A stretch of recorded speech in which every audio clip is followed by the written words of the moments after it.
Muy buenos días, muy buenas tardes o quizás muy buenas noches, estimado oyente, según sea la hora donde se encuentre escuchando nuestro mensaje. Como siempre, les habla el pastor bautista Nikos Ricoy, director del programa Encuentros y del Ministerio Tinajas, llenando siempre a cada persona que nos escucha con el agua fresca y limpia de la palabra desde aquí en España. Muy bienvenidos y muchas gracias por estar ahí atentos una vez más al nuevo mensaje de hoy de nuestro programa Encuentros.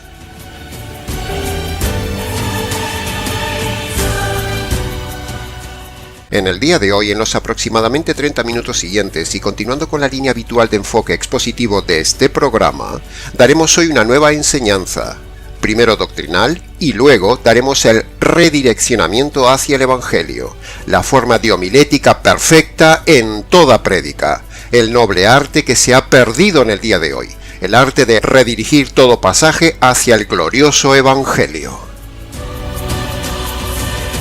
Para ello hemos seleccionado un pasaje que nos parece ideal y que tiene precisamente estos dos ingredientes, doctrina y Evangelio.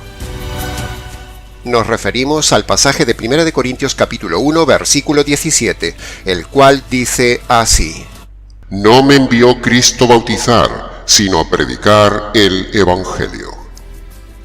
Dividiremos entonces el estudio de este pasaje en sus dos partes. Primero tocaremos varios puntos del tema doctrinal del bautismo, y en segundo lugar tocaremos el tema del Evangelio.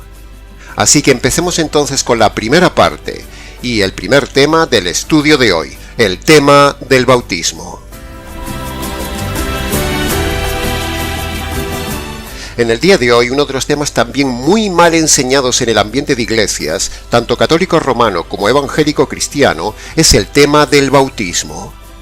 Pero no solo eso, sino que ya desde siglos, desde el inicio mismo de la andadura del cristianismo, la doctrina del bautismo ha sido un gran tema de conflicto en el ambiente cristiano.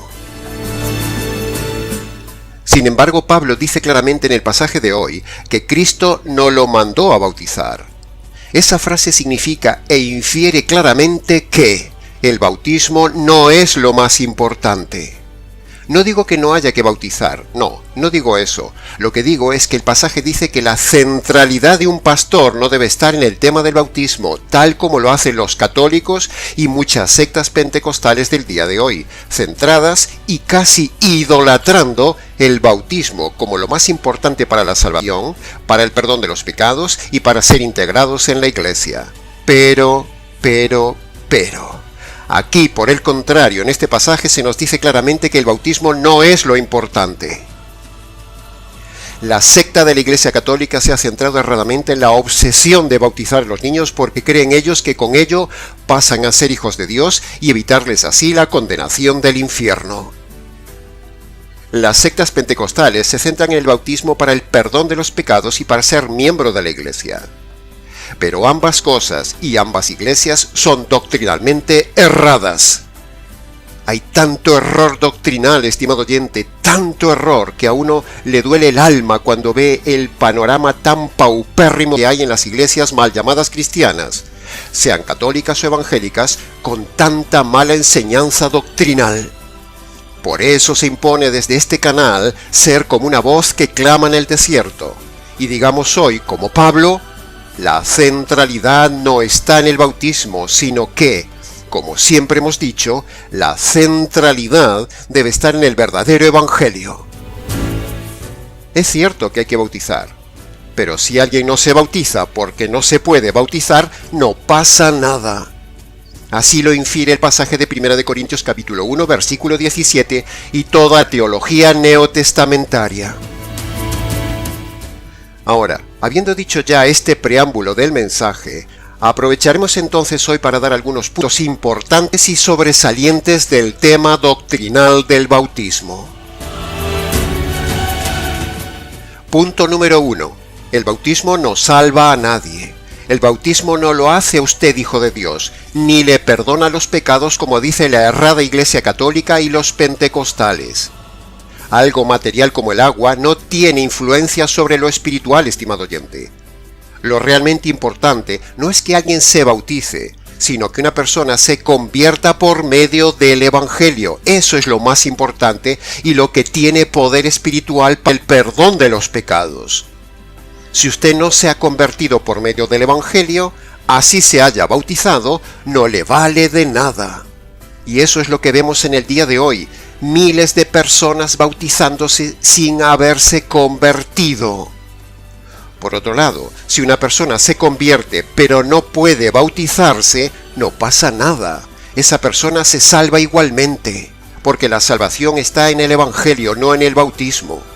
Hay millones de personas que solo fueron mojadas, es decir, mal bautizadas, pero están perdidas porque nunca se han convertido por medio del Evangelio.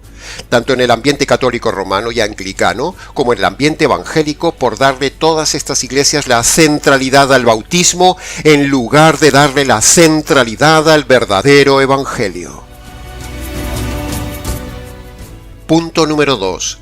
El bautismo, dice el Nuevo Testamento, debe ser hecho solo para las personas maduras en sus plenas facultades que se han convertido por medio del Evangelio. El bautismo no es para niños inocentes que no saben lo que hacen, ni han conocido el Evangelio. El mismo Señor Jesús da ejemplo de haberse bautizado de mayor, no de niño. Los apóstoles no bautizaron nunca a bebés. Y en el Nuevo Testamento se ve claramente un orden radical. Primero, creer en el Evangelio, y para eso es necesario ser racional. Y en segundo lugar, bautizarse por inmersión. El que rompe este orden y estas formas bíblicas está en rebelión y en pecado. Y para creer el Evangelio y convertirse, evidentemente hay que ser mayor, no un bebé, como los bautizan los cerrados católicos y los presbiterianos calvinistas reformados. Un bebé no tiene la capacidad de creer el Evangelio, que es la condición indispensable para luego sí bautizarse. Yo creo que es tan simple de entender que hasta un niño lo entiende cuando lo lee en la palabra de Dios, pero no lo entienden los teólogos de Roma ni los teólogos pentecostales. Ambas sectas están rompiendo el orden bíblico y engañando a la gente con el tema del bautismo. La cosa es muy grave. ¿Se ha fijado que no hay nunca en todo el Nuevo Testamento ni un solo bautismo de niños? Ahora, siendo como es una doctrina tan importante para estas sectas, si hubiera que bautizar a los niños, sería muy claramente dicho y evidente en todo el Nuevo Testamento, sin ningún tipo de duda. Sin embargo, no hay ningún bautismo de niños y hay que retorcer demasiado las Escrituras para intentar demostrar el tema del bautismo de los niños en el Nuevo Testamento como hacen las sectas y la Iglesia Católica. Estos sencillos argumentos que hemos dado son irrefutables en contra del bautismo de los niños. Los niños no se pierden y las personas subnormales no se pierden. Son inocentes delante de Dios. Que conste en acta. Punto número 3. El bautismo no tiene ninguna relación con la circuncisión del Antiguo Testamento, ni el bautismo introduce a las personas al pacto con Dios como dicen los calvinistas. Eso es otra aberración doctrinal de los cerrados presbiterianos. La circuncisión solo la hacía el hombre en el antiguo pacto, el cabeza, el patriarca, el líder, para formar parte del pueblo de Dios. En cambio, en el Nuevo Testamento es la conversión la que nos integra en el pueblo de Dios. En el bautismo del Nuevo Testamento se bautizan hombres y mujeres, no solo hombres como en la circuncisión en el Antiguo Pacto. Por lo tanto, no hay ninguna asociación entre circuncisión y bautismo. Es absurdo. El bautismo es para la Iglesia y la circuncisión es para Israel. La Iglesia no es Israel, ni Israel es la Iglesia. Son dos cosas diferentes en dos pactos completamente diferentes. Pero hay personas calvinistas que no acaban de comprender esto. Aplicar los pasajes, promesas y temas del Antiguo Testamento a la Iglesia es estar completamente errado teológicamente, tal como hacen en este punto los calvinistas. El bautismo no es una sustitución de la circuncisión, que conste en acta. Pasemos al punto número 4. El bautismo no es un sacramento, es un mandamiento que se cumple si se puede cumplir.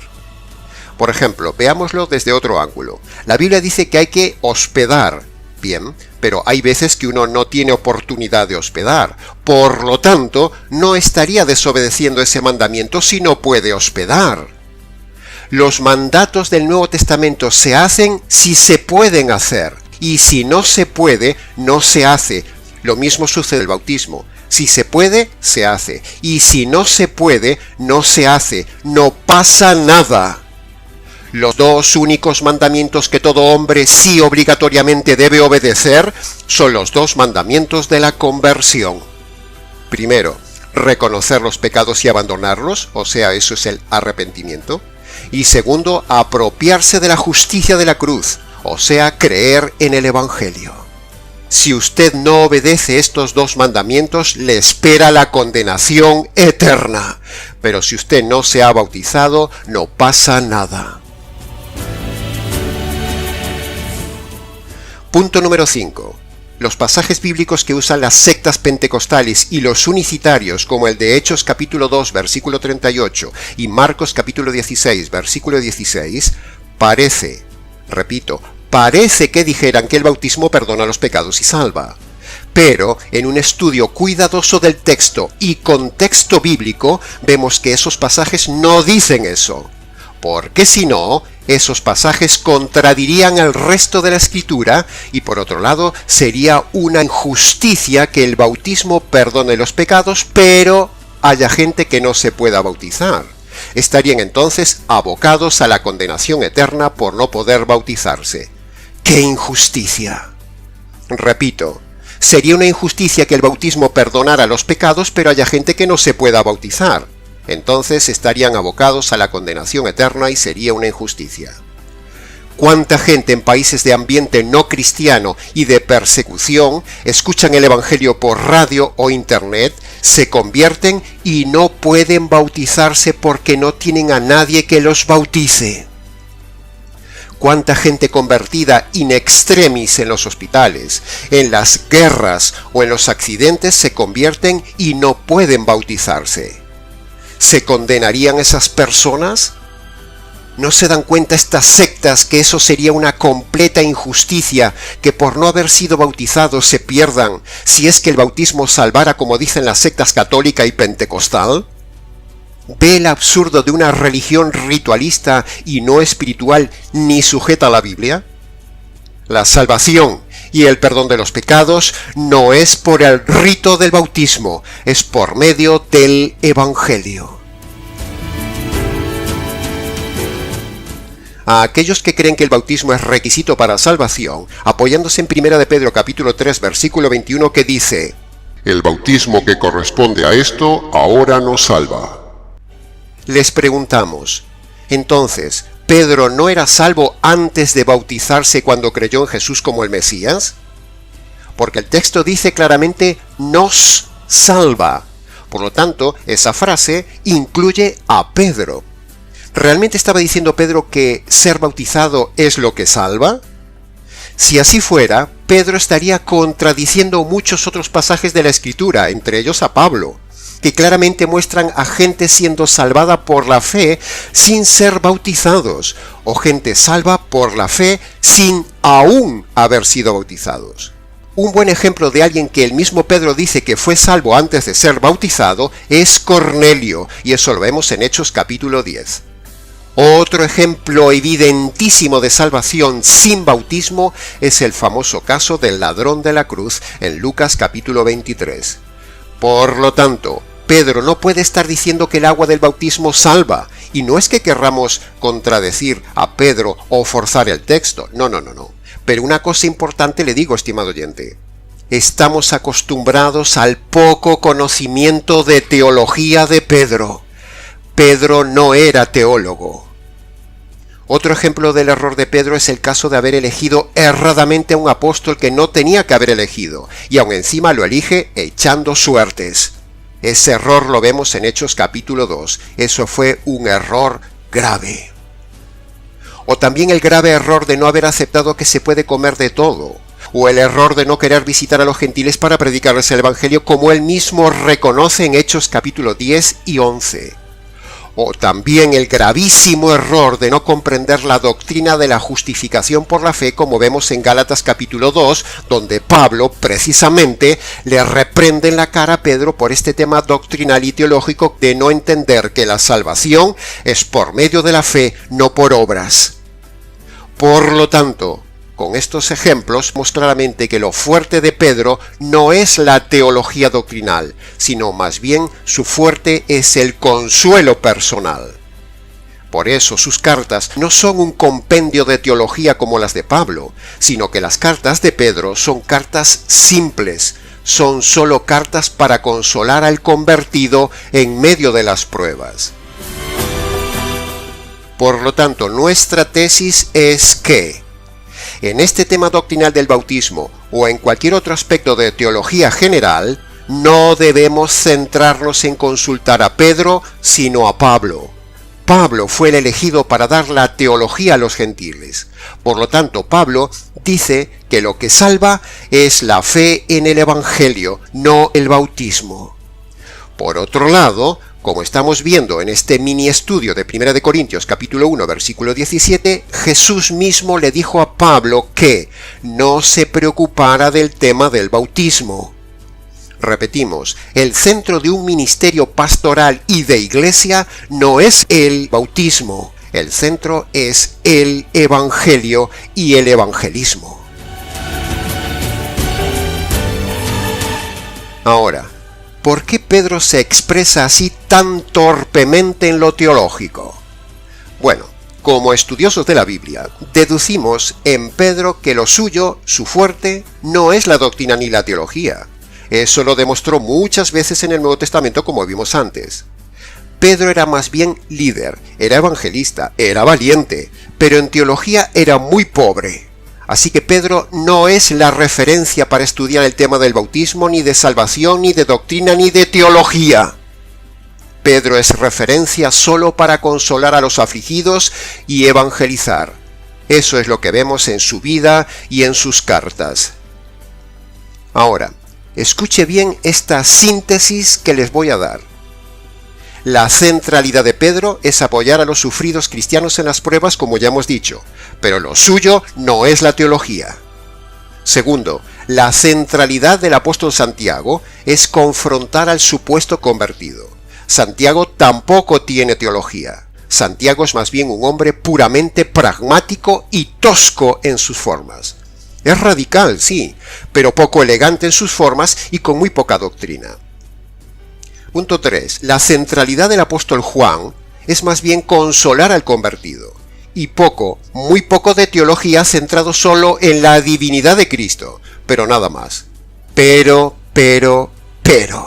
la centralidad y ministerio de Pablo es enseñar toda la teología pura al más alto nivel jamás recibido por un hombre para darlo luego a la iglesia y a los convertidos. ¿De dónde sacamos mayormente la teología doctrinal, estimado oyente? De Pablo, no de Pedro, ni de Juan, ni de Santiago. Por lo tanto, con todo esto dicho, exegéticamente hablando, demostramos entonces que este pasaje aislado de 1 de Pedro capítulo 3 versículo 21, que usan las sectas, no es la referencia sólida para defender que el bautismo perdona los pecados y salva. El bautismo no salva a nadie. Ahora, en cuanto al famoso pasaje de Marcos capítulo 16 y también el de Pedro en Hechos capítulo 2 versículo 38, del cual también se agarran las sectas pentecostales para defender que el bautismo perdona los pecados, ahí el problema es más bien un tema de traductor y también un tema de gramática, donde en el griego parece que no había el recurso gramatical del paréntesis y entonces el traductor, al no usar entonces el paréntesis, quedó escrito sin paréntesis y por eso Hechos capítulo 2 versículo 38 genera hasta el día de hoy un aparente conflicto doctrinal. He dicho aparente.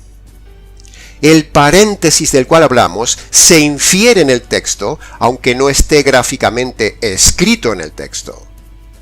Entonces, vayamos al estudio del contexto de Hechos capítulo 2, versículo 38, que es el versículo en conflicto. Pedro, en su prédica, estaba demostrando que Jesús era el Mesías a un público mayormente judío. Y entonces los judíos que le estaban escuchando creyeron en Jesús como el Mesías. O sea, hasta ahí esa gente estaba obedeciendo una de las dos condiciones de salvación, que es creer en Jesús como el Mesías. Pero los judíos le preguntaron a Pedro, ¿qué más había que hacer? Y es ahí entonces cuando Pedro apela a mostrarles la segunda condición para la conversión, es decir, el arrepentimiento que nombra en el verso 38. De esa manera, Pedro estaría predicándoles las dos condiciones que Jesús puso, arrepentimiento y fe. Pero en medio del versículo 38, Pedro mete el tema del bautismo, pero lo dice como un paréntesis, no como una condición para el perdón de los pecados. El problema es que el traductor lo escribe sin hacer ni poner el signo de paréntesis. Por eso, al leer el versículo 38, parece que el bautismo es una condición más para el perdón de los pecados. Pero, si el bautismo fuera una condición para el perdón de los pecados, escuche bien, entonces en realidad serían tres condiciones para salvarse. Primero, creer en el Mesías. Segundo, el arrepentimiento. Y tercero, el bautismo. Y eso es una aberración teológica. Así que necesariamente entonces el texto de Hechos capítulo 2, versículo 38 se tiene que escribir con un paréntesis. Y entonces así todo encajaría y quedaría más claro y más o menos así. Mire por favor la lámina del vídeo para que lo entienda mejor. Dice la multitud: Pedro, ¿qué tenemos que hacer ahora que hemos creído que Jesús es el Mesías? Y Pedro les dice: lo que les falta ahora es el arrepentimiento para el perdón de los pecados. Y no dejen de bautizarse en el nombre de Jesucristo. En el caso de Marcos capítulo 16, versículo 16, es exactamente igual. Es obvio que ahí hay un paréntesis inferencial, aunque no esté escrito. Mire por favor la lámina. El que crea en el Evangelio, entre paréntesis, y que luego se bautice, se salvará, pero el que no lo crea, se condenará. O sea, el perdón de los pecados en Pedro está ligado al arrepentimiento, y la salvación de Marcos está ligada a la fe en el Evangelio, no al bautismo. Si hubiera que bautizarse para el perdón de los pecados y salvarse, ya hemos dicho que los que no pueden bautizarse no podrían salvarse, y eso sería una injusticia. Así que, argumento unicitario derribado. Y entonces usted se preguntará: Pastor, ¿por qué entonces el Espíritu Santo permitió que se escribieran estos versos de esta manera? Pues sencillo, estimado oyente, sucede lo mismo que con las parábolas. La sencillez teológica de Pedro es precisamente un filtro para diferenciar a los simples de los maduros, para diferenciar los superficiales de los que estudian. En resumen, yo diría que Pedro es un hombre simple para los simples, y Pablo es un auténtico teólogo para los maduros estudiosos de la palabra de Dios. Que conste en acta.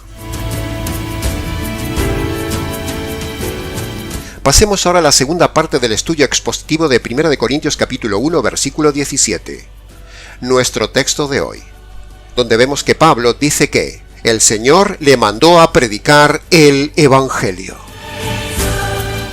Pablo en las sinagogas predicaba a los judíos que Jesús es el Mesías, y eso lo vemos por ejemplo en Hechos capítulo 18, versículo 5, donde dice: Pablo estaba entregado por entero a la predicación de la palabra, testificando a los judíos que Jesús era el Mesías. En cambio, en las plazas, parques y demás lugares públicos, Pablo predicaba a los gentiles. Eso lo vemos en Hechos capítulo 17, versículo 22, por ejemplo, donde el texto dice: Pablo, puesto en pie en medio del Areópago, dijo: varones atenienses, en todo observo que sois muy religiosos. Y sigue hablando el texto, etcétera, etcétera, etcétera. En el verso 20 dice: Dios manda a todos los hombres en todo lugar que se arrepientan. Y en el versículo 31 dice: por cuanto ha establecido un día en el cual juzgará al mundo con justicia. Ahí lo tiene, estimado oyente, ahí tiene nuestra tesis teológica que tantas veces decimos en nuestro canal, que a los judíos Pablo les predica de una manera y a los gentiles les predica de otra. A los judíos les predicaba desde el ángulo de demostrar que Jesús era el Mesías, y en cambio a los gentiles les habla en términos jurídicos, como hemos visto en los pasajes de antes, donde se nombra el arrepentimiento y la justicia, dos términos jurídicos. En verdad le digo, estimado oyente, que el único lugar de todo el Nuevo Testamento donde Pablo explica detalladamente el Evangelio para nosotros, los gentiles, es en la carta a los Romanos.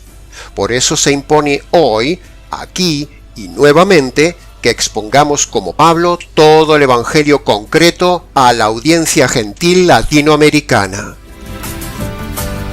Probablemente para usted este canal sea uno de los pocos, muy pocos lugares donde usted pueda encontrar expuesto detalladamente todo el Evangelio verdadero desde el ángulo que usted necesita, desde el ángulo jurídico. En cambio, lo que vemos en los ignorantes pastores del día de hoy por ahí no tiene nada que ver con la predicación del Evangelio. Y aún por encima les vemos predicar a los gentiles con el enfoque y lenguaje judío. Por eso su prédica no funciona y nadie se convierte. Será entonces un honor para mí hoy volver a exponer el verdadero evangelio jurídico de forma detalladamente expositiva para usted. El Evangelio, a pesar de las circunstancias adversas de los siglos, con enemigos al acecho y obstáculos del infierno, aún y con todo el Evangelio no se ha perdido, no se ha contaminado, no se ha apagado, no se ha diluido, no se ha cambiado.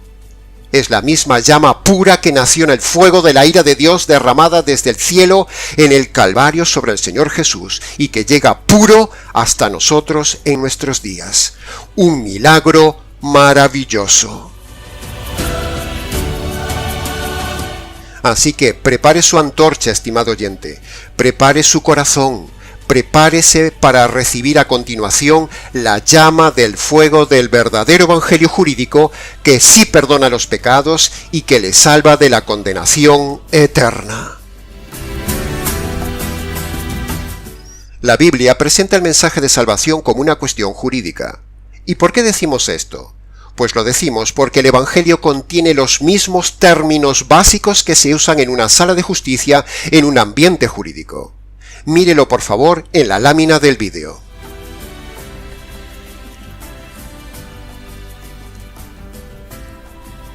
Queda así sencillamente demostrado y bíblicamente hablando que el Evangelio es irrefutablemente como una cuestión jurídica con todos sus elementos jurídicos. Entonces, ahora presentaremos estos elementos jurídicos correctamente combinados en dos noticias jurídicas con lenguaje jurídico.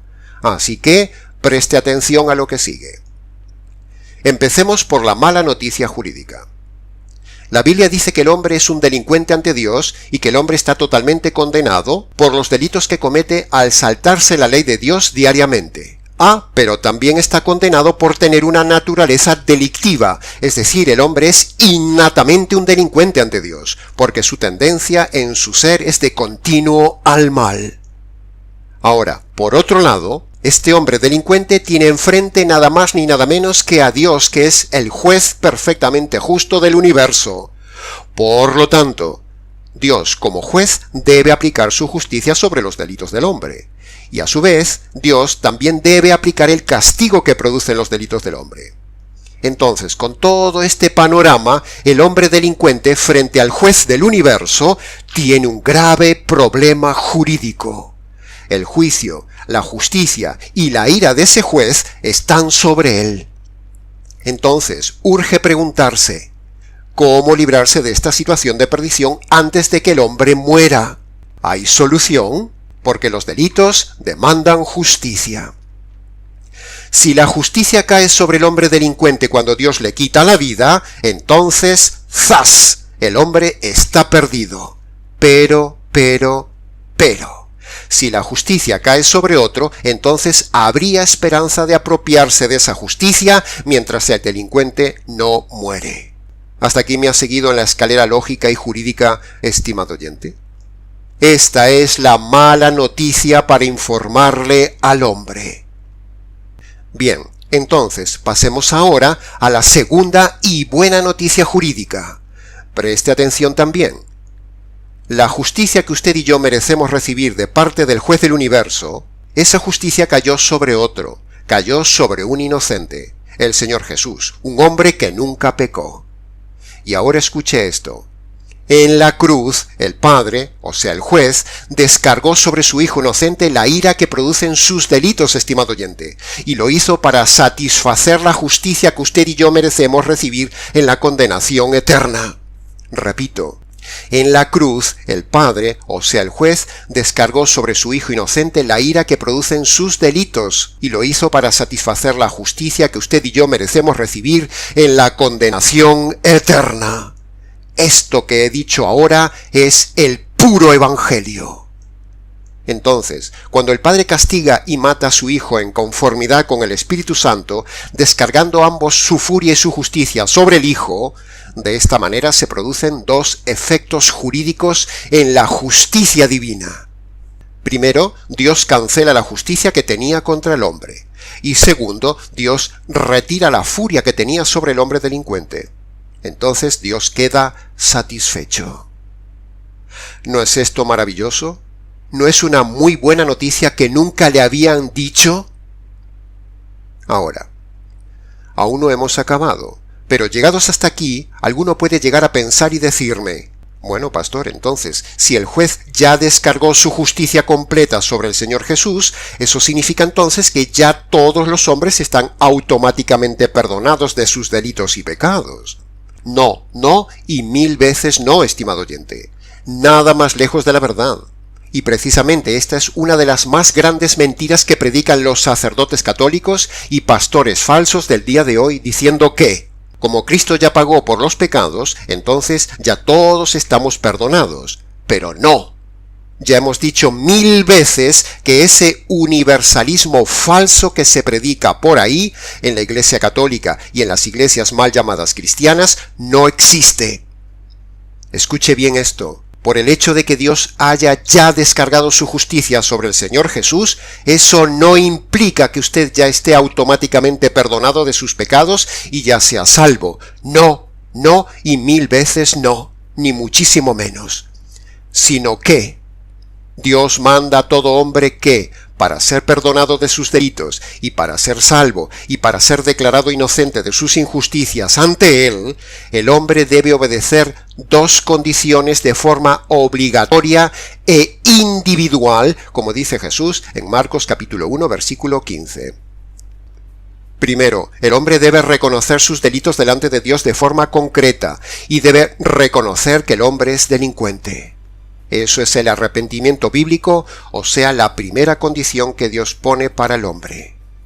Segundo, Dios manda también que todo hombre delincuente se apropie, se agarre, se ampare, se eche encima, reciba la justicia que le cayó al inocente Jesús por sus injusticias, estimado oyente.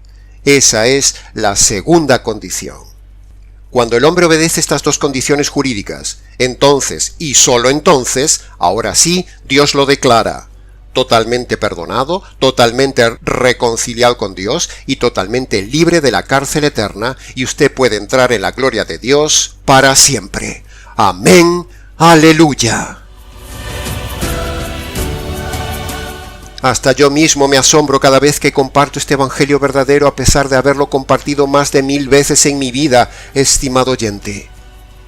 Puede ver la diferencia de esto que acabamos de decir con la falsa oración de fe, la oración del pecador o el pase al frente y repite una oración para aceptar a Jesús en el corazón. Todo eso es falso. Este evangelio que hemos dicho hace un momento es lo más importante que el bautismo. Esto es lo que salva. No es necesario bautizarse, pero sí es necesario convertirse por medio de este evangelio y sus dos condiciones que manda el Señor Jesús. Nuestro consejo e invitación pastoral es que hoy mismo obedezca usted esos 2 mandamientos, estimado oyente, esas 2 condiciones que sí le salvan, porque en ello le va la vida. Así que le invitamos a que vaya a su habitación, estimado oyente. Cierre la puerta, póngase de rodillas y humíllese delante del juez del universo. Descálcese en señal de reverencia, y allí, en sus palabras, obedezca las 2 condiciones. Primera condición: reconozca los pecados que ha cometido en su vida y abandone los pecados que está cometiendo actualmente. Segunda condición: aprópiese, crea en esa justicia que le cayó al Señor Jesús por sus injusticias. Y luego, antes de levantarse, dele las gracias a Dios por haber conocido y recibido providencialmente este precioso Evangelio. Y luego, si quiere, venga y cuéntenoslo. Y hasta aquí, estimado oyente, con el mensaje doble del día de hoy. Hemos hecho lo que el Señor dice en 1 Corintios 1:17, darle la centralidad al Evangelio, no al bautismo. Mucho más se podría decir del tema, pero con lo dicho es suficiente. Para preguntas o solicitar el bosquejo escrito del verdadero Evangelio, escríbanos nicos@gmx.es. Les ha compartido la verdad, solo la verdad y nada más que la verdad del tema, este pastor bautista Nicos Ricoy del Ministerio Tinajas, desde aquí en España. Será entonces hasta nuestro próximo programa Encuentros.